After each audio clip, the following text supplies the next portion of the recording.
국제의학 바이오저널의 연구에 따르면 블루베리의 이 폴리페놀 성분과 우유의 단백질의 이 친화성 때문에 블루베리와 우유를 함께 먹게 되면 블루베리의 항산화 성분이 대부분 파괴된다고 발표했어요. 그리고 우유에 함유된 칼슘은 블루베리의 이 안토시아닌 성분과 만나면 킬레이터가 된다는데, 이것은 둘이 결합해서 덩어리를 만든다는 거예요. 그러면 당연히 불용성 물질이 되겠고 침전물이 생기고 우리 몸에서 녹거나 흡수가 되지 않겠죠. 그래서 몸 밖으로 배출이 된다는 소리예요. 이 과정에서 우리 몸에 머물면서 소화되지 않기 때문에 위와 장에 굉장히 큰 부담을 줄 수가 있고, 이 때문에 블루베리와 우유를 자주 섭취하거나 위와 장이 약하신 분들이 드실 경우에는 위장에 염증도 유발할 수 있고 위장관 질환이 생길 수가 있겠죠. 특히 신체 기능이 많이 떨어져 있고 나이가 많이 드신 분들이 이렇게 지속적으로 계속 드시면 위장에 안 좋을 수 있으니 주의해서 드시길 바래요. 블루베리 주스를 만들어 드실 때는 우유 대신 오트밀이나 물을 첨가해서 드시는 게 좋겠죠. 우유가 블루베리와 맞지 않는다고 해서 요거트도 맞지 않는다는 것은 아니에요. 요거트는 발효 과정을 거쳐 단백질이 쉽게 분해되기 때문에 항산화 성분의 흡수율을 오히려 높여줘요. 요거트에 냉동 블루베리를 얹어서 먹는 것은 좋은 블루베리를 먹는 방법이 되겠습니다. 블루베리를 드실 때 주의하셔야 할 분들도 있어요. 블루베리에는 살리실산이라는 성분이 있는데 이것 때문에 알레르기 반응을 일으키는 분들이 간혹 있거든요.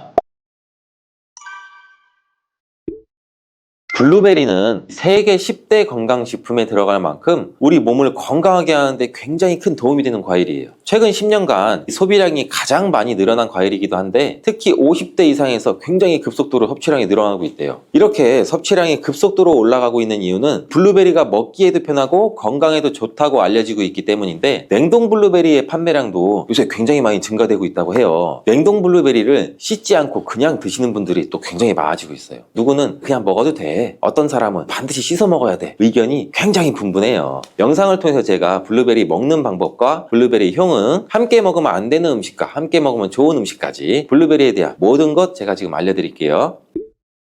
먼저 냉동 블루베리를 씻어야 되느냐 그냥 먹어도 되느냐, 제가 정리해 드릴게요. 결론부터 말하자면 씻어서 드시는 것이 안전하다입니다. 먼저 냉동 블루베리를 구입하셨다면 식품의 유형을 한번 확인하시기 바래요. 식품 유형에 과체 가공품이라고 적혀 있다면 씻어서 냉동한 블루베리이기 때문에 그냥 드셔도 되시긴 해요. 근데 식품 유형에 농산물이라고 표기가 되어 있다면 이것은 씻지 않고 냉동되어 유통된 블루베리이기 때문에 반드시 씻어서 드시는 게 좋아요. 근데 간혹 식품 유형이 표기가 되어 있지 않은 제품들도 있는데 이런 제품은 당연히 씻어 드시는 게 좋겠죠. 2022년 한국소비자연맹에서 현재 시중에 판매되고 있는 냉동과일, 블루베리, 망고, 딸기 등등 제품을 선정해서 안전성 평가를 했는데, 과체 가공품 같은 세척과일 제품에서 미생물, 잔류농약, 곰팡이, 독소 등의 검사에서 규격 기준에는 적합하긴 했지만 이 미생물과 잔류농약이 검출된 제품들도 있었어요. 이 자료를 바탕으로 한다면 이 냉동 블루베리 제품도 이미 씻어서 유통이 되고 있다고 할지라도 한 번 정도는 씻어 드시는 게 좋겠어요. 블루베리 씻는 방법은 흐르는 물에 약 30초 정도만 씻어주면 되는데, 깨끗이 빡빡 씻는다고 블루베리를 물에 오래 담가두거나 흐르는 물에서도 오래 씻으면 안 돼요. 블루베리에 함유된 안토시아닌 성분은 수용성이기 때문에 영양소가 다 빠져나가 버릴 수 있어요. 잔류 농약 또한 수용성이기 때문에 흐르는 물에 약 30초 정도만 씻어도 충분하니 걱정 말고 드셔도 괜찮습니다. 블루베리는 특별히 생과일보다 냉동 블루베리가 이 안토시아닌 함량이 높다고 해요. 이 시드니의 뉴사우스 웨일즈 대학의 연구진이 블루베리를 건조, 냉장, 냉동했을 때 핵심 영양소가 어떻게 변화되는지 실험을 했는데, 안토시아닌의 함량이 블루베리 1g당 생과일일 때는 7.2mg, 냉장 보관했다가 2주가 지났을 때는 5.7mg로 줄었고 건조했을 때는 4.3mg로 더욱 줄었대요. 근데 냉동 한 달 후에는 8.1mg으로 오히려 생과일 때보다 늘어났고, 냉동 3달이 지나자 7.9mg로 소폭 줄었지만 역시 생과일 때보다 많은 함량이 확인되었다고 해요. 실험 결과로만 보면 블루베리는 냉동으로 드시는 것이 가장 많은 영양분을 섭취할 수 있다는 말이 되겠네요. 추가로 눈 건강이나 심혈관 질환, 당뇨 등에 도움이 많이 되는 시중에 이 안토시아닌 함량이 개런티된 영양제도 많이 나와 있으니 꼭 블루베리나 빌베리와 같은 영양제를 드시려면 건강기능 식품으로 제조된 안토시아닌이 최소 최소 50mg 개런티 된 제품을 드시는 게 굉장히 좋겠죠. 그렇다면 다른 채소나 과일은 냉동했을 때 핵심 영양소의 함량이 어떻게 될까요? 이 영양소에 따라 보존력이 강한 것도 있고 약한 것도 있는데, 딸기의 한 종류인 이 라즈베리는 폴리페놀 성분이 핵심 영양소예요. 생과일일 때보다 냉동일 때가 킬로그램당 폴리페놀 함량이 약 100mg 정도 상승하는 것으로 나타났고, 당근의 경우에는 핵심 영양소가 이 베타카로틴이라는 거 많이들 알고 계시잖아요. 냉동 보관했을 때 3개월이 지나면 베타카로틴의 함량이 현저히 떨어져요. 이렇듯 냉동 채소, 냉동 과일은 핵심 영양 성분에 따라서 함량이 높아질 수도 있고 낮아질 수도 있어요.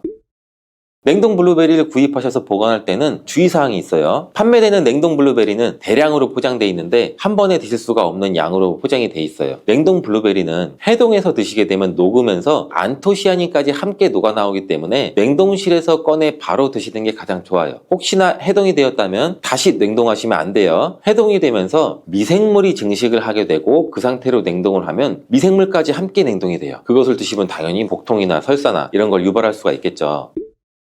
블루베리의 핵심 영양소인 안토시아닌은 폴리페놀의 일종으로 식물에 굉장히 많이 함유된 청자색을 띠는 성분이에요. 블루베리의 색깔이 짙은 보라색을 띠는 것은 바로 이 안토시아닌 성분 때문에 그런데, 안토시아닌의 과일별 함량에서는 빌베리 블루베리가 가장 높은 함량을 가지고 있는 것으로 알려져 있는데, 안토시아닌 함량이 높고 좋은 빌베리일수록 우리가 먹었을 때 입안에 보랏빛으로 착색이 심하게 되는 경우가 많아요. 인공색소가 아니기 때문에 전혀 걱정 안 하셔도 되고, 10분 정도 지나면 자연히 없어지니 시중에 빌베리, 블루베리가 포함된 건강기능 식품을 드셨을 때 오히려 착색이 되더라도 전혀 걱정하지 않으셔도 돼요. 안토시아닌의 가장 큰 효능은 눈을 건강하게 한다는 것. 이 안토시아닌은 로놉신의 제합성을 촉진시켜서 이 시력을 보호하고 백내장이나 안구건조 등 망막염 등 눈질환을 예방하기도 해요. 눈의 피로와 노화를 방지해서 초기 근시도 예방하는 것으로 알려져 있는데, 강력한 항산화 물질인 이 안토시아닌은 우리 몸의 활성산소를 제거해서 세포의 노화를 방지해 주는데 뇌 세포의 노화까지 같이 예방을 해준다고 해요. 폴리페놀 성분인 이 안토시아닌은 우리 뇌의 신경세포를 보호해주고 신경 전달 물질의 분비를 촉진시켜 뇌 기능도 향상시켜주면서 뇌의 해마를 자극해서 기억력도 향상시키고 치매를 예방하는 데도 도움을 줄 수가 있다고 해요. 이 테로스틸벤 성분이 뇌의 신경 전달 물질인 도파민과 노르에피네프린의 분비를 촉진시켜서 집중력을 향상시키는 데에도 도움을 주는 것으로 알려져 있고요. 간단히 말하자면 블루베리를 꾸준히 섭취하시면 기억력, 집중력을 향상시키고 치매를 예방하는 데에도 조금이나마 도움을 줄 수 있다는 거예요. 또한 활성산소를 제거하는 이 안토시아닌은 피부 미용에도 굉장히 좋은 효능을 발휘하는데, 이 피부 노화를 방지할 뿐만 아니라 염증을 제거하고 억제하는 효과도 있어 여드름 피부를 개선하는 데에도 도움이 돼요. 또한 비타민과 미네랄이 풍부해서 피부를 건강하게 유지하고, 풍부한 안토시아닌과 비타민C는 피부의 수분을 유지하는 데도 도움을 주고 주름도 예방하고 피부 톤도 밝게 하는 데도 도움을 줄 수가 있죠. 그리고 풍부한 식이섬유는 장의 운동을 촉진시켜주고 장내의 노폐물도 흡착하고 배출을 시켜서 피부 트러블 개선하는 효과도 같이 가지고 있어요. 나이가 들면서 머리 숱도 줄어들게 돼서 탈모를 걱정하시는 분들도 굉장히 많은데, 블루베리가 탈모 예방에도 굉장히 효과적이에요. 블루베리에 들어있는 이 안토시아닌은 튼튼한 모발이 자라날 수 있도록 모낭세포를 자극해주고 두피세포의 노화를 예방해서 탈모를 또 예방하게 되는 거예요. 블루베리에 함유된 또 비타민C는 머리카락 조직 형성에 필수적인 성분이고 콜라겐 생성을 촉진시킬 수 있는 성분이어서 모발을 강화하고 두피 건강을 증진하는 데에도 굉장히 큰 도움이 돼요. 항산화 성분이 안토시아닌은 머리카락 세포도 송산시키는 이 자유라디칼을 제거하고 머리카락 손상을 예방하는 데 도움이 돼서 탈모를 또 예방하는 그런 원리죠. 블루베리는 당뇨의 위험이 있는 분들한테 굉장히 큰 도움이 되거든요. 블루베리, 빌베리는 혈당 수치를 낮춰주고 당분을 에너지원으로 사용하는 이 신진대사의 과정을 촉진해주는 효능이 있어요. 미국의 당뇨병 협회는 빌베리, 블루베리를 당뇨병 슈퍼푸드라고 부르면서 블루베리를 꾸준히 드시면 인슐린 감수성을 향상시키고 혈당을 낮추는 데 도움이 된다고 발표했어요. 블루베리에 대한 연구를 굉장히 많이 진행을 했는데, 하루에 약 150g의 블루베리를 섭취한 실험군은 혈당 스파이크의 발생이 현저히 낮아졌고 인슐린 수치 또한 낮아진 것으로 확인되었다고 발표했어요. 블루베리에 함유된 이 안토시아닌뿐만 아니라 칼륨, 비타민 B6는 또 심장 건강을 지키는 데 굉장히 큰 도움을 주는데, 이 성분은 우리 몸의 콜레스테롤과 혈액의 지방을 감소시켜서 혈액순환을 또 원활하게 해준다고 해요. 이러한 효능으로 심장마비나 협 협심증을 일으키는 죽상동맥경화증을 예방하는 데 굉장히 큰 도움을 주게 되죠. 또한 호모시스테인이 우리 몸에 과다하게 축적이 되면 혈관을 손상시켜요. 그리고 혈전을 생성해서 이 심장마비, 뇌졸중 이런 심혈관 질환을 유발할 수 있는데, 블루베리의 풍부한 엽산과 비타민 B6는 호모시스테인의 축적을 방지해서 심혈관 질환도 예방할 수가 있어요. 블루베리를 많이 드시는데 이 블루베리 잎에는 관심이 별로 없는 것이 사실이에요. 블루베리 잎이 열매의 항산화 효능보다는 뛰어나다고 하는 사실 알고 계신가요? 블루베리 잎은 열매보다 이 안토시아닌 함량이 또 높고, 또한 폴리페놀의 일종인 클로로겐산의 함량도 높아서 열매보다 항산화 효과가 20배에서 30배 정도 높은 것으로 알려져 있어요. 굉장히 놀랍지 않아요? 이러한 블루베리 잎은 차로 우려서 드시면 되는데, 물 1리터 정도에 잎 약 4g 정도를 넣고 10분 정도 끓인 후에 식혀서 드시면 돼요. 블루베리가 새콤달콤 맛이 난다면 블루베리 잎차는 구수한 맛이 나더라고요.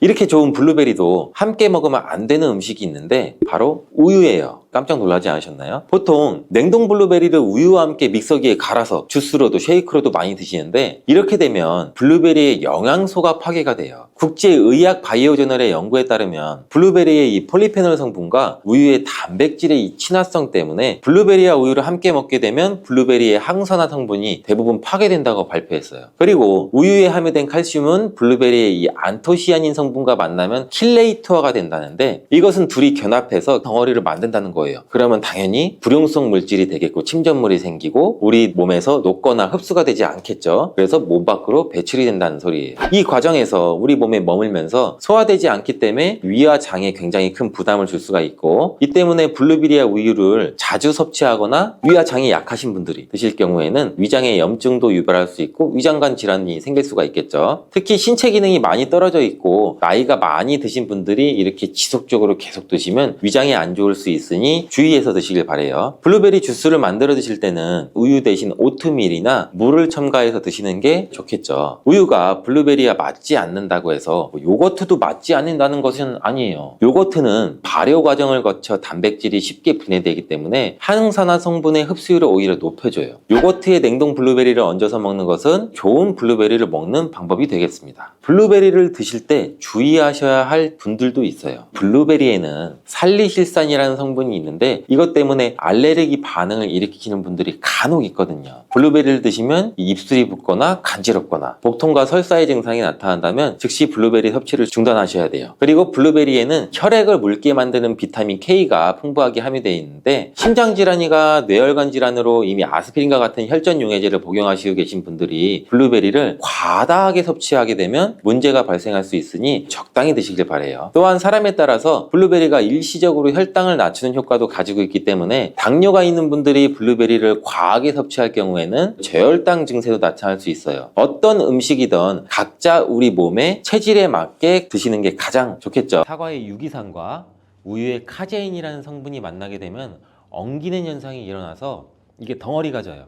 덩어리가 져서 위 속에 들어가면 위 산하고도 만나서 더 큰 덩어리가 형성되고, 더 큰 덩어리가 형성되니까 소화가 늦어지겠죠. 소화도 힘들어져요. 이렇게 평소 소화가 잘 되고 건강한 사람이랑은 별로 상관이 없는데, 그렇지 않은 분들한테는 소화불량과 대장염도 일으킬 가능성도 있고, 이게 지속적으로 반복이 되면 대장암이 생길 수도 있죠. 사과와 함께 드시면 보약이 되는 음식도 있는데요. 바로 매일 사과 한 개를 먹으면 병원에 가지 않아도 된다는 말은 많이들 들어보셨죠? 사과는 그만큼 우리 몸을 건강하게 하는 많은 영양소가 들어 있습니다. 사과는 꼭 아침에 먹어야 돼, 아침에 먹어야 된다고 하는 사람들도 많은데 그 말이 정말 사실일까요? 정답은 그렇지 않다입니다. 그 이유를 보면 사과에는 신맛, 상큼한 맛이 나죠. 바로 사과 안에는 유기산이 풍부하기 때문인데, 그래서 유기산 때문에 신맛이 나는 것이에요. 이 유기산은 우리 몸에 이로운 정도 있지만 평소에 속쓰림이 자주 있거나 위염, 식도염이 있는 분들이 아침에 공복에 사과를 먹게 되면 우리 몸의 위 점막에 심한 자극을 줄 수 있어요. 빈속에 안 그래도 속이 쓰리신 분도 많은데, 음식물이 있을 때 위 안에서 위산이 분비되고 위액이 분비돼야 중화가 되면서 우리 위도 코팅이 되고 건강한데, 음식이 없을 때 위산이 분비되면 오히려 위벽을 깎아먹게 되는 효과를 나타내거든요. 그래서 평소에 위가 약하거나 위염이 있으신 분들, 역류성 식도염이 있으신 분들, 이러신 분들 같은 경우에는 공복에 사과를 드시는 게 오히려 독이 될 수가 있습니다. 또한 마늘과 파 같은 음식은 열을 내는 음식이라고 하면, 우리 사과는 우리 몸을 차갑게 하는 과일이라서 몸이 찬 분들은 사과를 드실 때 또 주의를 하셔야 돼요. 위염 같은 증상이 있는 분들은 공복에 사과를 드시면 사과가 소화도 되지 않고 설사를 하게 될 가능성도 높고, 평소에 아랫배가 차거나 손발이 차서 수족냉증에 걸리신 분들도 많으시고 혈액순환도 안 되고, 또 생리기간 중에 있으신 여성분들도 사과를 드실 때는 주의하셔야 됩니다. 이런 분들이 사과를 드실 때는 아침에 공복보다는 아침 식사 후에 드시는 게 좋고, 사과를 보관할 때도 보통 냉장고에 보관했다가 차게 해서 꺼내 드시잖아요. 냉장고에서 꺼낸 사과를 바로 드시면 시원하고 아삭해서 맛있죠. 근데 미리 꺼내 놓고 사과의 온도를 실온으로 맞춰서 드시는 것이 우리 위장 내부에도 좋습니다. 또한 사과를 팬에 구워 드셔도 되고 익혀 드셔도 됩니다. 그렇다면 왜 아침에 먹는 사과가 보약이라는 말이 굉장히 우리가 많이 알고 있을까요? 건강하신 분들은 사과를 아침 공복에 드시면 더욱 좋은데, 그 이유는 사과에는 펙틴이라는 식이섬유가 풍부해 우리 장 운동을 활발하게 하고 장내 노폐물을 배출하는 데 도움을 줘 하루를 건강하게 시작할 수 있기 때문입니다. 한 가지 꼭 기억하셔야 할 점은 사과를 껍질째 드셔야 한다는 것입니다. 실제 연구에서는 사과의 껍질에는 안토시아닌이나 퀘르세틴, 에피카테킨 같은 이러한 식물성 폴리페놀 성분이 사과의 그 과육보다 사과 껍질에 훨씬 더 많이 함유되어 있는 것이 밝혀졌고, 또 이러한 껍질을 버리고 깎고 먹게 되면 사과의 좋은 영양소는 극히 일부만 드시게 되는 것이죠. 사과에는 펙틴 말고도 정말 다양한 영양소가 있는데, 사과에는 어떤 효능이나 영양소가 있는지 한번 알아보겠습니다. 사과는 먼저 장을 건강하게 해줘요. 요즘 프로바이오틱스, 프리바이오틱스 굉장히 많죠, 유산균. 이렇게 사과가 천연 프리바이오틱스로서 장내에 우리 몸, 장 안에 좋은 균을 많이 생기도록 해주는 작용을 해줍니다. 이렇게 장내에 좋은 균이 많이 생기게 되면 장의 환경이 좋아지는 건데, 그렇게 되면 단맛, 자극적인 맛이 강한 가공식품에 대한 식욕도 줄어들고 건강한 식품을 먹고 싶은 욕구도 늘어나게 돼요.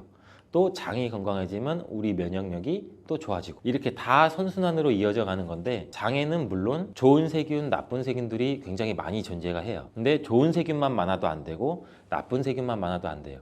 좋은 세균, 나쁜 세균이 어느 정도 밸런스를 이루어져서 우리 몸의 면역력을 형성하게 되는데, 그때도 굉장히 중요한 게 프로바이오틱스, 프리바이오틱스, 우리가 흔히 많이 먹는 유산균입니다. 사과에도 아까 말씀드린 프리바이오틱스가 들어있고, 또 사과를 드시면 자연스럽게 체중도 줄어들고 다이어트하는 효과까지 누릴 수 있게 돼요. 이렇게 사과를 먹게 되면 장내에서 소화가 되면서 뷰티르산 같은 단세지방산이 만들어지게 되는데, 이 지방산이 우리 몸에 손상된 장벽을 회복시켜주는 역할을 해줘서 우리 장이 건강해지는 거예요. 장벽을 회복시키는 것이 중요한 이유가, 우리 장벽이 손상되면 손상된 곳에 독소들이 하나하나씩 침투가 되게 되고, 증상이 심해지면 장누수증후군이라는 질병도 발병이 되고, 이런 증상이 나타나면 독소들이 혈액을 타고 돌아다니게 되고 악순환이 반복이 되는 거죠. 그래서 장이 안 좋아지면 피부에 염증도 일으킬 수가 있고, 아토피와 같은 면역력이 이제 과잉되거나 면역력의 불균형 증상을 일으킬 수 있게 되는 거죠. 이렇게 사과를 드시면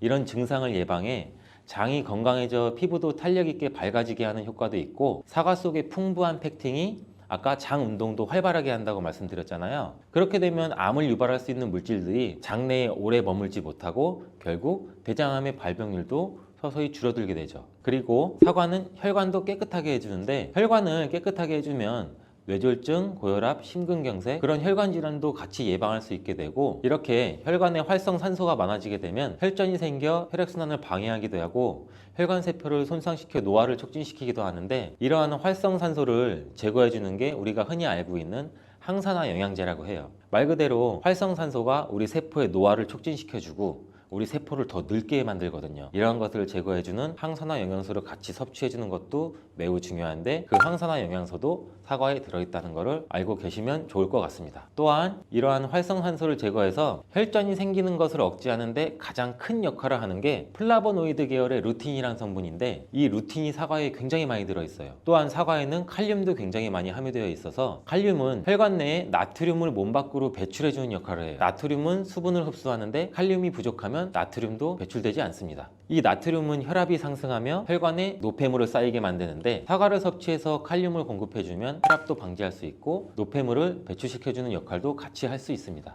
또한 이러한 칼륨은 혈관을 확장시키는 작용을 해서 혈액순환도 원활하게 하고 심장 박동도 안정시키고 심장의 기능도 강화하는 데 도움을 줄 수 있는 성분이에요. 근데 여기서 한 가지 주의할 점을 알려드릴게요. 활성산소가 혈관을 손상시킨다고 했잖아요. 근데 사과를 잘못 드시면 오히려 활성산소가 굉장히 많이 생기게 돼요. 바로 갈변된 사과를 드시는 것입니다. 사과를 먹고 남게 되면 밀폐 용기에 담아 보관했다가 나중에 드시는 경우 굉장히 많잖아요. 그때 우리가 단면이 사과가 갈색으로 변하게 되는데 이는 공기 중에 산소와 만나서 산패돼서 갈색으로 변한 것이거든요. 이렇게 산패된 사과를 드시면 활성산소를 제거하는 것이 아니라 오히려 활성산소를 증가시켜 혈관 건강에 악영향을 줄 수 있으니까 갈변된 사과는 그 부분은 바로 잘라내고 드시는 것을 추천드립니다. 또한 사과의 이로운 점 중 다른 하나는 사과는 혈당을 조절해서 당뇨를 예방하고 그 당뇨를 회복하는 데에도 도움을 줄 수가 있어요. 당뇨가 있으신 분들은 과당이 혈당을 올려 안 좋다고 알고 계시잖아요. 굉장히 많은 분들이. 근데 사과는 오히려 혈당을 조절해 주기 때문에 당뇨가 있으신 분들은 사과를 드셔야 됩니다. 식사하기 30분 전에 사과를 드신 후에 식사를 하시면 혈당이 급격하게 오르는 혈당 스파이크 현상도 막을 수가 있어요. 사과에 단맛 때문에 당뇨가 있는 분들이 사과를 드시는 것을 꺼려 하시는데 사과에는 단맛도 있지만 혈당은 올리는 GI 지수가 36으로 혈당 지수가 낮은 과일이에요. 근데 혈당 지수가 높은 과일이 뭔지 아세요? 수박은 다른 거에 비해서 혈당 지수가 높기 때문에 당뇨가 있으신 분들은 조금 조심해서 드시면 좋을 것 같습니다. 실제로 대학 연구팀에서 실험한 것을 발표했는데 건강한 사람을 대상으로 쌀밥만 먹은 경우랑 30분 전에 사과를 먹고 쌀밥을 드신 경우를 비교를 했을 때 혈당이 쌀밥만 먹은 경우보다 50% 정도로 떨어지는 것도 확인이 된 실험도 있어요. 당뇨가 있는 분들도 이제 안심하시고 식사 후에 드시지 말고 반드시 식사 30분 전에 꼭 사과를 드시고 식사를 하시길 바랍니다. 한 가지 주의할 점은 사과를 갈아서 사과 주스로 드시게 되면 오히려 흡수가 빨라 혈당을 올릴 수가 있으니 사과를 껍질째 씹어서 천천히 드시는 게 좋을 것 같습니다. 또한 사과의 다른 효능 중 한 가지는 기관지도 깨끗하게 청소해주는 효능도 있어요. 사과에는 양파와 마찬가지로 퀘르세틴이라는 성분이 풍부하게 함유되어 있는데 이 성분은 호흡기 점막에 생기는 염증을 가라앉히고 예방하는 효과도 있어요. 흔히 우리 요새 시중에 많이 판매되는 퀘르세틴 영양제도 있는데 이 퀘르세틴 영양제가 아이들 비염, 기관지염 이런 쪽을 개선시킨다고 많이들 이제 광고도 하는데 이처럼 퀘르세틴이 우리 몸에 있는 염증도 굉장히 많이 잡아주거든요. 이런 물질들이 사과 속에도 같이 함유되어 있다는 것을 기억하시기 바라겠습니다. 그리고 폐기관지에 모세혈관도 튼튼하게 만드는 걸 도와주고 천식이 있거나 기관지가 약한 분들이 미세먼지 때문에 기침이 많이 나고 목에 가래가 많이 낄 수가 있는데 이런 분들도 사과를 꾸준히 드시면 호흡기가 부드러워져 불편함도 많이 해소할 수 있게 됩니다. 한 연구에서는 매주 4개에서 5개의 사과를 먹는 가정의 자녀가 매주 1개 이하의 사과를 먹는 가정의 자녀보다 천식에 걸릴 확률이 50% 정도나 낮았다고 발표한 적도 있고 사과가 그만큼 천식과 호흡기 건강에 좋다는 것이 증명된 거죠. 이렇게 좋은 사과도 함께 먹으면 절대 안 되는 음식이 있는데 바로 궁합이 안 맞는 거예요. 그 음식을 알아볼 텐데 바로 우유, 요거트, 치즈 이런 유제품류예요. 여러분 놀라셨죠? 유제품이랑 사과를 아침에 굉장히 많은 분들이 같이 함께 드시고 계시는데 요새 샐러드 같은 것도 많이 드시면서 샐러드에 사과도 넣고 드레싱으로 요거트랑 치즈도 붓고 이러한 경우가 많은데 유제품과 사과를 함께 드시면 사과의 비타민C가 우유에 부족한 영양 성분을 보충해줘서 좋은 것으로 대부분 많이 알고 계시는데 이런 내용이 전혀 틀린 것은 아니에요. 근데 소화 기능이 약하신 어르신분들이나 위염, 식도염 같은 증상이 있으신 분들은 이렇게 드시면 안 돼요. 영상 초반에도 제가 잠깐 말씀드렸듯이 이런 증상이 있는 분들은 유제품과 사과를 함께 드시면 그 증상이 더욱 악화되는데 그 이유는 사과의 유기산과 우유의 카제인이라는 성분이 만나게 되면 엉기는 현상이 일어나서 이게 덩어리가 져요. 덩어리가 져서 윗속에 들어가면 위산하고도 만나서 더 큰 덩어리가 형성되고 더 큰 덩어리가 형성되니까 소화가 늦어지겠죠. 소화도 힘들어져요. 이렇게 평소 소화가 잘 되고 건강한 사람이랑은 별로 상관이 없는데 그렇지 않은 분들한테는 소화불량과 대장염도 일으킬 가능성도 있고 이게 지속적으로 반복이 되면 대장암이 생길 수도 있죠. 장 건강이 중요한 이유는 아까도 영상 초반에 말씀드렸듯이 장이 우리 몸의 면역력도 같이 담당하는 기관이고 정신 건강에까지 영향을 주기 때문인데 행복 호르몬이라고 불리우는 세로토닌 많이 들어보셨죠? 이 세로토닌의 95%가 장에서 만들어지기 때문에 장이 건강해야 행복감이 또 올라갈 수 있어요. 여기서 또 하나, 절대 드시면 안 되는 것이 바로 사과 씨입니다. 사과 주스를 만들어 드실 때 씨까지 함께 갈아서 드시는 경우도 굉장히 많이 있는데, 이 사과 씨에는 아미그달린이라는 성분이 함유되어 있어요. 이 아미그달린이 소와 효소와 만나게 되면 이게 시아나스소라는 유독물질로 분해가 돼요. 이 시아나스소는 인체에서 유해한 독성이 굉장히 강한 물질인데, 이걸 섭취하게 되면 두통이나 어지럼증, 구토, 복통 이러한 증상들이 나타날 수가 있고, 심한 경우에는 이게 심장박동에도 영향을 줘서 호흡곤란, 혼수상태 이런 심각한 증상도 나타날 수 있어요. 건강한 성인의 경우에는 사과 한 개에 들어있는 씨의 양에는 그닥 큰 영향이 없을 수가 있는데, 독성에 약한 어린아이 그리고 연세가 많으신 분들한테는 이런 것도 굉장히 민감하게 반응할 수 있으니까 꼭 주의하셔야 됩니다. 사과는 유독 보여지는 것이 중요한 과일인데, 흠집이 있거나 색상이 좋지 않으면 상품성이 많이 떨어져요. 근데 유독 윤기가 있거나 반짝반짝하고 빨갛고 색상이 짙은 사과는 웬만하면 피하는 게 좋아요. 간혹 유동 파라핀이라는 식품 첨가물을 사용해서 사과 위에 이렇게 이쁘게 보이게 코팅 처리를 한 사과일 수가 있는데, 이 유동 파라핀을 섭취하게 되면 복통과 설사를 일으킬 수 있고 지용성 비타민의 흡수도 감소시킨다고 알려져 있어요. 요새는 이런 일이 거의 없긴 하지만, 혹시나 사과가 너무 윤기가 흐르거나 만졌을 때 약간의 끈적임이 있다면 드시기 전에 살짝 의심 한번 해보시고 껍질을 깨끗하게 세척하고 드시거나 껍질을 벗기고 드시는 것이 안전하겠습니다. 사과와 함께 드시면 보약이 되는 음식도 있는데요, 바로 비트와 당근입니다. 굉장히 유명한 주스 아시죠? ABC 주스. ABC가 바로 사과, 비트, 당근, 애플, 비트, 캐럿 이 세 가지를 갈아서 만든 주스인데, 사과, 당근, 비트를 함께 드시게 되면 영양소의 흡수율이 굉장히 증가하고 서로의 시너지를 굉장히 크게 나타내요. 이 서로의 영양소를 보완해줘서 더욱 건강하게 드실 수가 있는데, 또한 식이섬유가 폭발적으로 증가해서 장운동을 촉진하고 변비 예방도 탁월해져요. 그리고 사과, 당근, 비트 이 세 가지는 모두 강력한 항산화 물질이 풍부해서 체내에 있는 활성산소를 제거해서 세포의 노화도 방지해주고 몸에 활력을 불어넣어 줄 수도 있는 거예요. 함께 먹으면 보약이 되는 음식으로도 고구마도 있습니다.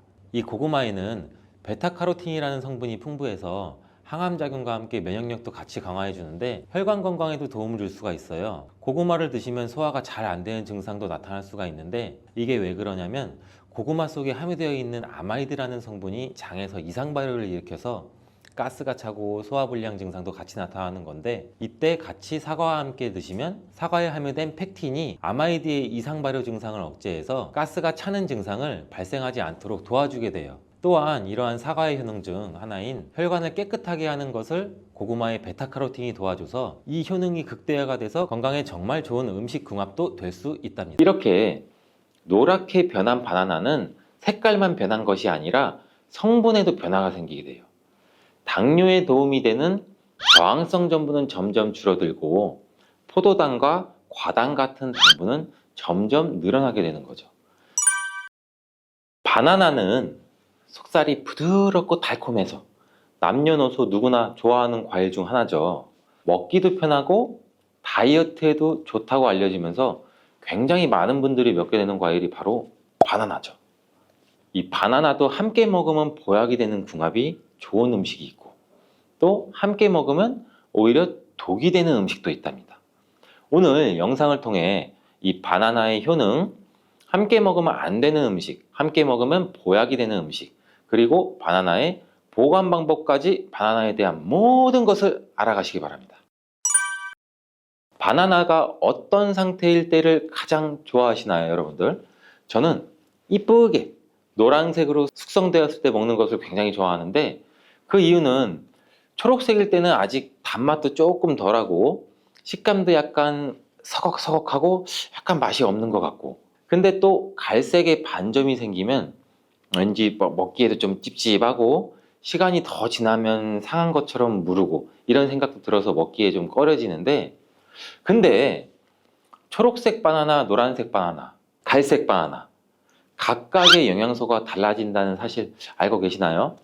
먼저 초록색 바나나는 덜 익은 바나나는 맞아요. 근데 그렇다고 못 먹는 바나나는 아니에요. 단맛이 약간 적은데 그 대신에 건강에 도움이 되는 성분도 들어있어요. 바로 당뇨 환자에게 도움이 됩니다. 초록색 바나나가 당뇨 환자에 도움이 된다고? 이 초록색 바나나는 소장에서 분해가 되지 않고 대장까지 내려가서 대장의 미생물에 의해 분해되는 이 저항성 전분이란 게 풍부해요. 이 저항성 전분은 이 아밀로스가 많은 탄수화물을 말하는데, 이 아밀로스가 포도당으로 분해가 잘 되지 않아서 이 포도당이 소장에서 흡수가 그럼 더 안 되겠죠. 그래서 그 결과 혈당이 급격히 오르는 것도 막아주는 역할을 해요. 이렇게 분해가 잘 되지 않고 남아있는 식이섬유가 많은 저항성 전분이 많은 음식들은 결국에는 우리 장에 유산균의 먹이가 되죠.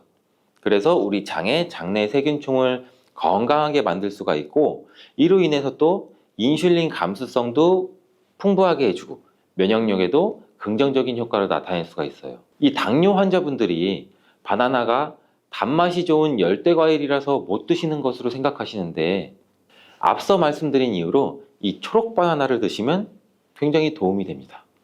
그리고 이 초록 바나나는 소화되는 시간이 노란 바나나에 비해서 길기 때문에 이 포만감도 오래 유지시켜줘서 다이어트하는 식단에도 도움을 줄 수가 있어요.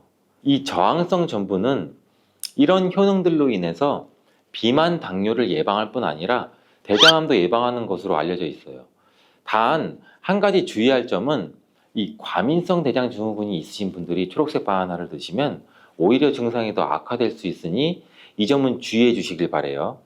자, 두 번째로 노란 바나나인데, 이 초록 바나나가 노란색으로 변할 수 있는 이유는 바로 그 에틸렌 가스 때문이에요.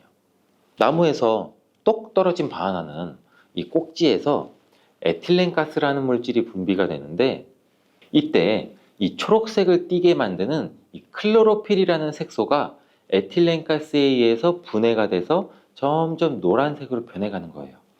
이렇게 노랗게 변한 바나나는 색깔만 변한 것이 아니라 성분에도 변화가 생기게 돼요. 당뇨에 도움이 되는 저항성 전분은 점점 줄어들고 포도당과 과당 같은 당분은 점점 늘어나게 되는 거죠. 그렇기 때문에 초록색 바나나보다 노란색 바나나가 훨씬 더 단맛이 좋아지게 되는 이유죠.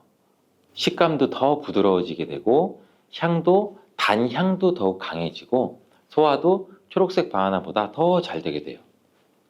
또 항산화 성분인 비타민 C와 비타민 E 그리고 식이섬유의 양도 풍부해져요. 노란색 바나나에서 시간이 지나면 갈색의 반점이 또 점점 생기기 시작하는데, 이 반점을 슈가 스팟이라고 해요. 이름처럼 바나나의 당분 함량이 점점 높아지면서 당분이 농축돼서 만들어지는 건데, 바나나가 상한 게 아닌가, 이 갈색 반점을 보면 간혹 오해하시는 분들도 있는데 색깔이 변했을 뿐이지 상한 것은 아니에요. 그런데 이 슈가 스팟이 점점 많아질수록 바나나의 당분 함량이 높아지는 것 때문에 당뇨가 있으신 분들은 섭취하실 때 주의해 주시는 게 좋겠고, 최근에 바나나에 대한 연구가 굉장히 많이 또 진행되고 있는데, 이 슈가 스팟이 생겼을 때 바나나의 성분에 대한 실험도 진행됐어요. 일본 데이쿄 대학 연구에 따르면 이 갈색 반점이 생긴 바나나의 면역 효과는 노란색의 바나나보다 최대 8배 높았으며, 종양을 괴사시키는 물질로 알려진 우리 NK 면역세포를 또 활성화도 시켜준다고 해요. 이 NK 면역세포는 바이러스에 감염된 세포나 암세포를 직접 파괴하는 역할도 하고, 이 TNF라는 종양괴사인자를 분비해서 비정상세포의 증식도 억제하고 암세포의 자살도 유도한다고 해요. 이게 무슨 말이냐면, 쉽게 설명드려서 갈색 반점이 생긴 바나나는 면역력도 강하게 만들어주고 암 예방과 치료에도 도움을 줄 수 있다는 결과라고 보이죠. 이 바나나에 함유되어 있는 성분을 살펴보면 흔히 알고 있는 칼슘, 마그네슘, 다양한 미네랄도 풍부하게 함유되어 있잖아요. 또한 우리 몸에 에너지를 공급해주는 탄수화물도 풍부하게 함유하고 있어요. 운동 경기를 우리가 TV로 보다 보면 선수들이 중간에 바나나를 먹는 장면을 볼 수 있는데, 운동 중에 바나나를 먹으면 이 풍부한 탄수화물로 인해 에너지를 빠르게 공급해줘서 이 폭발적인 힘을 내는데도 도움을 줄 수 있다고 해요. 나이가 들면서 점점 몸 안의 호르몬이나 에너지 균형도 깨지고 건강도 점점 안 좋아지게 되는데 특히 혈관 건강에 문제가 생기는 경우가 굉장히 많이 있어요.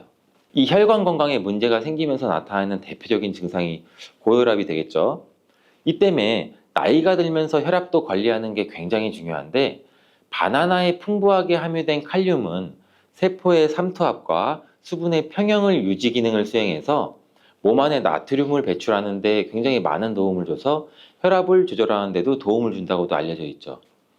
성인의 하루 칼륨의 권장 섭취량이 남성은 약 한 4,700ml 정도 되고 여성은 3,500ml 정도 되는데 실제로 섭취하는 칼륨의 양은 남성은 55%, 여성은 75% 정도만 섭취하는 것으로 통계를 통해 확인할 수도 있어요.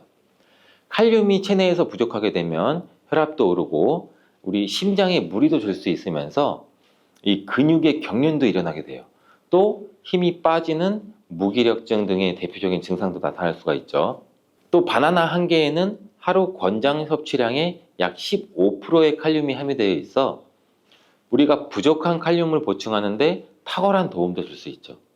또 바나나에는 비타민 B6도 풍부한데 이 비타민 B6는 피리독신이라고 불리우는데 인체의 기능을 정상적으로 유지하는 데 굉장히 중요한 역할을 하는 수용성 비타민이에요.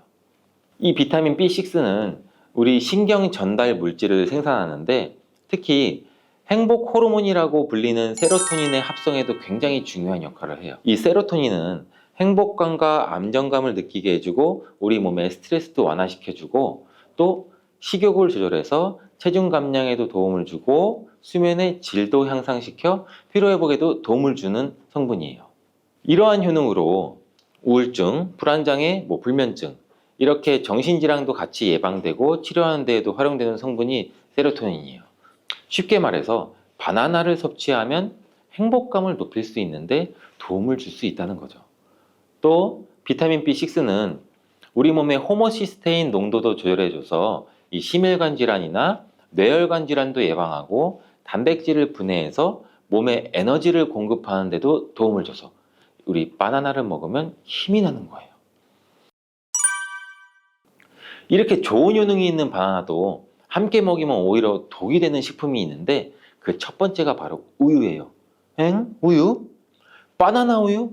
이 그렇게 유명한 바나나 우유도 있는데 무슨 말을 하는 건지 이렇게 생각하시는 분들도 있죠. 맞아요. 우유에 풍부한 칼슘은 흡수가 잘 안 돼서 다른 미네랄 성분이 필요한데 대표적으로 비타민 D와 마그네슘이 칼슘의 흡수를 도와주죠. 바나나의 칼륨과 함께 우리 몸속에 나트륨을 배출해주는 효능도 극대화시켜주기도 하는데 이 우유에 풍부한 트립토판도 세로토닌의 분비도 도와줘서 바나나와 함께 행복도를 높이는데 탁월한 효능을 발휘하기도 해요. 하지만 이러한 효능도 소화를 잘 시켰을 때 이야기예요.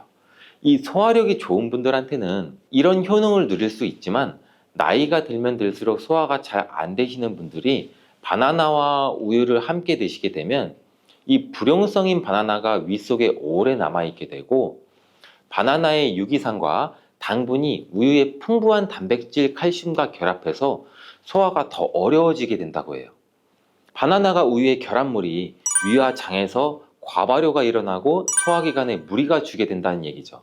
이렇게 되면 위염이나 식도염 등 다양한 질환이 나타날 수 있고 계속되면 만성질환이 나타날 수도 있고 위 건강이 안 좋으신 분들이나 위가 약하신 분들, 소화가 잘 안 되시는 분들은 주의해서 드시라고 말씀을 드리는 거예요. 그렇다면 장 건강에 도움을 주는 바나나와 함께 먹으면 좋은 음식은 없을까요? 있습니다. 바로 오트밀이에요. 이 오트밀은 바나나에 함유한 섬유질은 대부분 불용성이기 때문에 이 장내 이물질을 흡착해서 변의 부피를 크게 하는 데는 도움을 줄 수 있어요. 이 때문에 바나나를 지속적으로 먹으면 좀 과하게 먹으면 변비에 걸리기도 하죠. 이를 방지하려면 수용성 섬유질이 필요한데 오트밀에는 이 수용성 섬유질이 50% 이상이나 함유되어 있어서 바나나와 오트밀을 함께 섭취하게 되면 섬유질의 균형이 잘 맞아서 변을 무르게 해서 배변도 원활하게 해주고 장 건강에도 도움을 줄 수 있답니다. 또한 이 콜레스테롤의 배출도 도와줘서 혈관 내의 나쁜 콜레스테롤의 수치도 낮추는 데에도 도움을 줄 수가 있고요. 바나나와 함께 독이 되는 음식 두 번째는 바로 고구마예요. 고구마는 바나나와 함께 다이어트에 도움이 되는 음식으로 함께 섭취하는 경우가 종종 있는데, 이 고구마와 바나나는 복합 탄수화물이 풍부해서 포만감을 길게 유지해줘서 다이어트에 물론 도움이 될 수 있어요. 하지만 한 가지 문제가 있는데, 바나나와 고구마 둘 다 칼륨 함량이 높다는 거예요.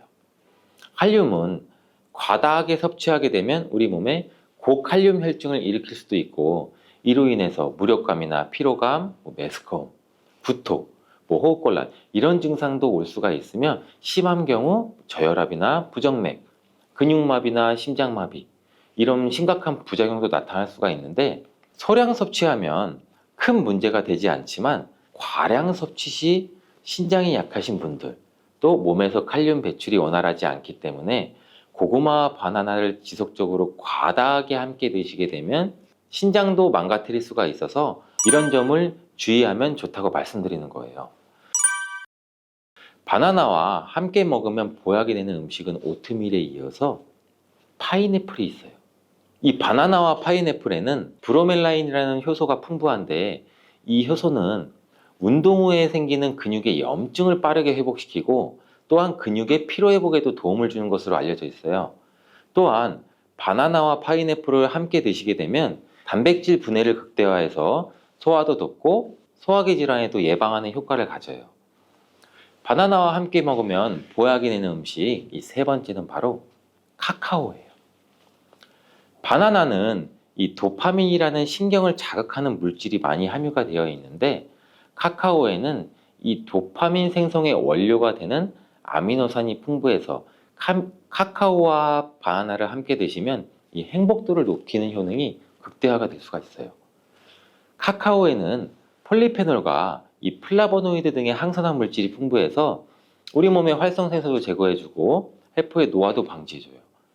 바나나에도 항산화 물질인 베타카로틴과 비타민 C가 풍부해서 카카오와 바나나를 함께 드시면 항산화 효과도 같이 높일 수가 있는 거죠. 바나나와 함께 먹으면 보약이 되는 음식 이 네 번째는 바로 견과류예요. 바나나와 견과류를 함께 드시면 이 세로토닌의 분비가 촉진이 돼서 마음을 차분하게 하고 숙면을 취하는 데도 도움이 돼요. 또한 바나나의 풍부한 마그네슘은 근육의 이완을 돕고, 견과류의 트리토판을 세로토닌으로 바꿔주는 성분인 이 비타민 B6가 바나나에 풍부해서 견과류와 바나나를 함께 드시면 불면증과 우울증을 예방하고 개선시킬 수 있는데 도움을 줄 수 있다고 하네요. 자, 이제 그럼 바나나의 보관법을 한번 알아볼 텐데, 바나나를 보관하실 때는 바나나의 꼭지 부분을 랩이나 호일로 감싸주신 상태에서 바나나 거리 같은데 걸어두시는 게 좋아요. 그렇게 하면 바나나 꼭지에서 나오는 에틸렌 가스를 어느 정도 차단해줘서 숙성되는 것을 방지해서 조금 더 오래 보관할 수 있고, 그리고 열대 과일인 바나나는 냉장고에 보관하게 되면 냉해를 입어 바나나 색이 굉장히 빠르게 검은색으로 변하게 돼요. 바나나를 오래 보관하시려면 껍질을 벗긴 상태에서 먹기 좋은 크기로 잘라서 냉동 보관하셨다가 드시는 것도 추천을 드리겠습니다.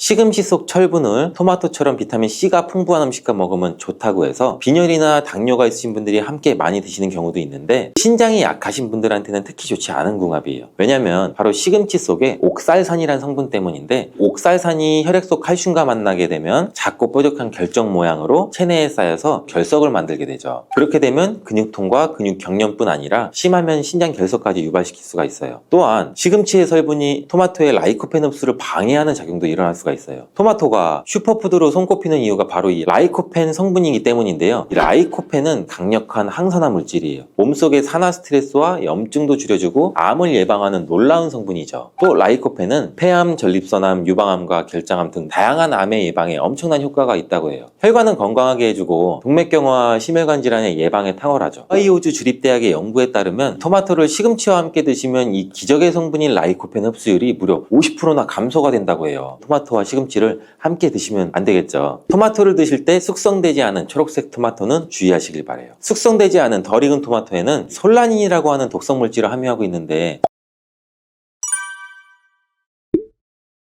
식탁위의 보약인 토마토는 세계 10대 푸드 중 하나로 영양소 폭탄인데요. 토마토에는 라이코펜을 비롯해 각종 비타민과 이 필수 영양소가 많이 들어있죠. 면역력 강화나 성인병 예방, 항암 효과, 항노화 등 다양한 효능과 연구도 진행되고 있죠. 최근에는 세계에서 가장 많이 소비되는 채소로 알려지면서 토마토의 효능에 대한 관심도 더욱 높아지고 있는데 토마토와 함께 먹으면 안 되는 음식과 주의할 점, 그리고 토마토와 함께 드시면 보약이 되는 음식까지 토마토에 대해서 모든 걸 알려드릴게요.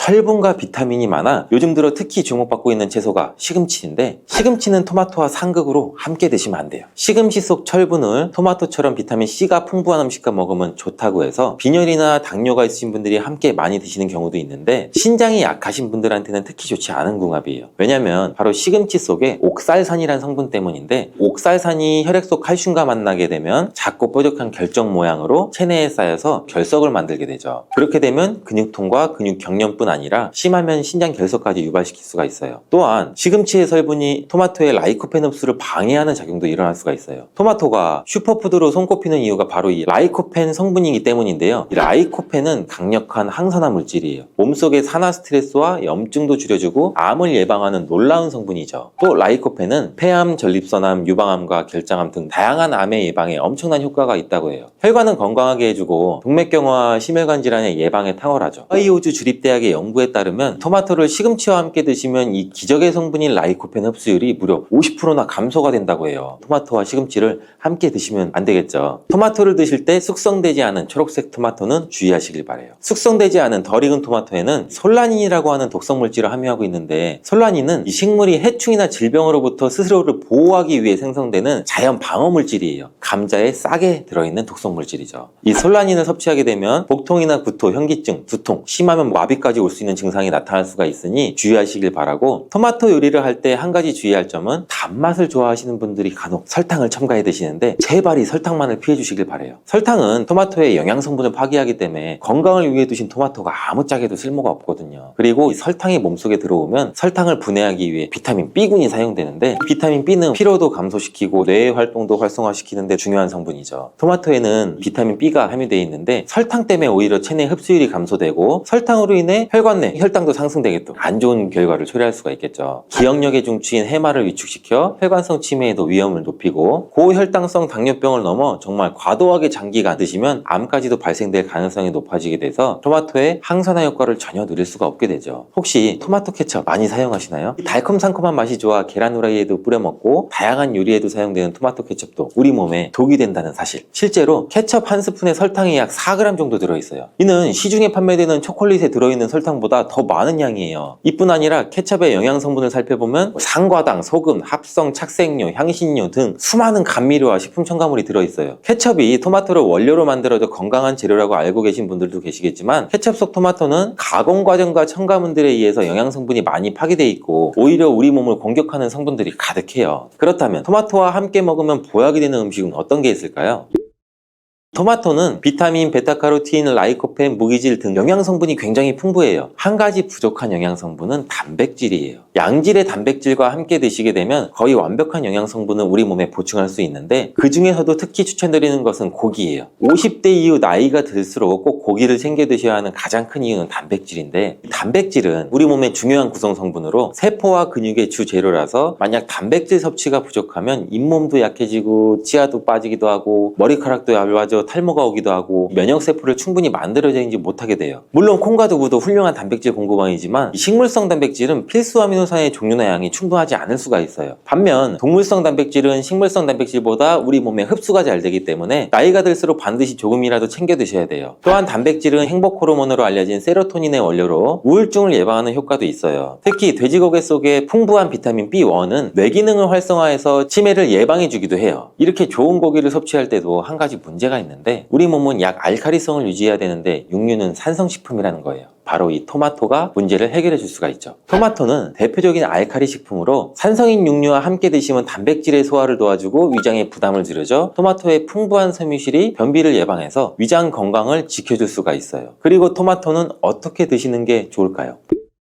바로 익혀서 드시는 거예요. 토마토를 익혀서 드시게 되면 라이코펜의 체내 흡수율이 10배 이상 올라간다고 해요. 88도의 온도로 2분간 조리를 하면 라이코펜의 흡수율이 6% 상승하고 15분간 조리하면 17%, 30분간 조리하면 35%의 라이코펜의 흡수율이 상승하는 것으로 알려져 있어요. 이렇게 되는 이유는 토마토에 열을 가하게 되면 세포벽이 파괴되면서 라이코펜이 쉽게 용해가 되기 때문이라고 해요. 이렇게 익히게 되면 토마토의 비타민이 파괴되지 않을까? 걱정되죠? 걱정 안 하셔도 돼요. 다른 채소와는 달리 토마토는 비타민 A와 비타민 C가 풍부한데 가열할 때 오히려 19% 정도나 증가하는 것으로 밝혀졌어요. 익혀 드실 때 한 가지 더 알고 계시면 좋은데 그것은 바로 기름에 조리를 하면 좋다는 거예요. 라이코펜은 지용성 영양 성분으로 기름에 조리하게 되면 체내 흡수율을 더욱 높일 수 있게 돼요. 토마토 요리를 드실 때 오메가3의 함량이 높은 올리브유와 함께 드시는 것을 추천해드려요. 올리브유 속 불포화 지방산인 올레산은 몸에 해로운 LDL 콜레스테롤을 줄여주고 산화 스트레스를 막아줘 혈관과 신장을 보호해주고 몸에 이로운 HDL 콜레스테롤의 효율도 높여줘요. 또한 올리브유의 항산화 성분인 폴리페놀이 토마토의 라이코펜과 함께 시너지 효과를 나타내어 최고의 항암 음식이 된답니다. 들기름도 참 좋은데 들기름을 조리하실 때는 주의할 점이 가열하게 되면 산패가 돼서 오히려 건강에 해로울 수 있으니 토마토를 볶을 때 마지막에 넣거나 다 볶은 후에 들기름을 곁들여서 드시기를 바라겠어요. 토마토의 라이코펜은 껍질의 함량이 과육보다 약 5배가 높기 때문에 토마토의 껍질까지 함께 드시는 것이 좋아요. 같은 중량이면 일반 토마토보다는 방울토마토가 더 좋은데 그 이유가 바로 껍질 때문이에요. 일반 토마토보다 방울토마토의 껍질이 훨씬 많기 때문인데 이때 당근과 함께 드시면 시너지 효과가 폭발하는데 토마토에는 라이코펜이 있다면 당근에는 베타카로틴이 있죠. 당근의 특성도 토마토와 비슷한데 익혀서 드실 때 영양성분의 흡수율이 올라가고 베타카로틴 역시 지용성 성분이에요. 그래서 기름과 함께 섭취할 때 체내 흡수율을 높일 수가 있어요. 그리고 주목할 것은 당근과 토마토를 합친 공복에 먹을 때 최고의 항암식품이 될 수가 있어요. 토마토 당근 주스를 만들어 드시면 공복에도 부담 없이 정말 좋은데 만드는 방법도 간단하죠. 토마토와 당근을 적당한 크기로 잘라 올리브유에 살짝 익혀서 믹서기에 넣고 물 1컵 정도 넣고 갈아서 드시면 되죠. 취향에 따라 소금을 살짝 넣으셔도 되고 이렇게 만든 당근 토마토 주스는 암 예방뿐 아니라 혈관을 건강하게 하는데도 탁월한 효능을 발휘하고 면역력 강화와 피부 미용에도 효과가 좋아요. 토마토는 소금과 잘 어울리는데 토마토에는 콜라겐 생성이 필수적이고 암과 싸워주는 비타민 C가 매우 풍부한데 소금과 함께 드시면 비타민 C와 라이코펜의 흡수율도 높아져요. 문제는 토마토의 비타민 C는 공기 중에 산소와 만나면 쉽게 산화가 돼요. 이때 토마토를 자른 단면에 소금을 살짝 뿌려주시면 토마토에 얇은 막을 씌워줄 수 있거든요. 비타민 C의 산화를 억제해주는 데 도움을 줄 수가 있어요. 소금이 걱정이시겠지만 토마토에는 혈압을 낮추고 심혈관 질환의 발병률을 줄여주는 칼륨이 매우 풍부하게 들어있어서 칼륨이 오히려 나트륨을 배출해주고 오히려 세포와 에너지의 대사가 원활해지는 효과가 있어요. 또 토마토와 함께 드시면 좋은 식품으로 계란을 빼놓을 수가 없죠. 완전 식품의 대표주자 계란에는 단백질이 풍부하지만 비타민 C와 식이섬유가 부족한데 이를 토마토가 보충해줘서 토마토의 부족한 단백질을 계란이 보충해줘요. 함께 섭취할 때 좋은 시너지 효과를 낼 수가 있어요. 토마토의 라이코펜도 계란과 함께 섭취 시 체내 흡수율이 높아지고 항산화 효과와 면역력 강화에도 좋은 효과를 나타낼 수가 있죠. 토마토와 계란은 함께 볶아서 드시면 되는데 만드는 방법도 알려드릴게요. 먼저 계란을 풀어 달궈진 팬에 넣고 스크램블처럼 만들어주죠. 만든 스크램블은 접시에 옮겨 놓고 팬에 올리브유를 넣고 다진 파를 볶아 파기름을 내줘요. 그리고 적당한 크기로 자른 토마토를 넣고 잘 볶다가 마무리 될 때쯤에 접시에 옮겨 놓았던 스크램블을 넣고 조금 더 볶아주면 끝. 정말 간단하죠. 취향에 따라서 간장이나 굴소스 같은 조미료를 기호에 따라 살짝씩 첨가해 주셔도 되죠. 이렇게 토마토 계란 볶음은 아침 공복에 드시면 소화도 잘 될 뿐 아니라 풍부한 영양 성분과 계란의 포만감으로 다이어트에도 정말 좋은 식품이 돼요. 브로콜리도 참 좋은데 브로콜리는 토마토와 함께 세계 10대 푸드에 들어가는 채소예요. 토마토가 전립선 암에 좋다고 했는데 브로콜리와 함께 섭취하시게 되면 효과는 더욱 증가된다는 연구 결과도 있어요. 또한 브로콜리는 토마토의 영양 성분 흡수율을 높여주고 혈압을 조절해주고 동맥경화를 예방하는 데에도 도움을 준다고 해요. 또 아보카도라는 과일 알고 계시죠? 아보카도 또한 토마토와 함께 먹으면 좋은 음식인데 아보카도에는 불포화 지방산이 풍부해서 토마토의 라이코펜 성분을 흡수하는 데 도움을 줘요. 아보카도에는 루테인, 지아잔틴 같은 이 카로티노이드 성분도 풍부해서 눈 건강에도 도움을 주는 효과도 발휘하기도 하죠.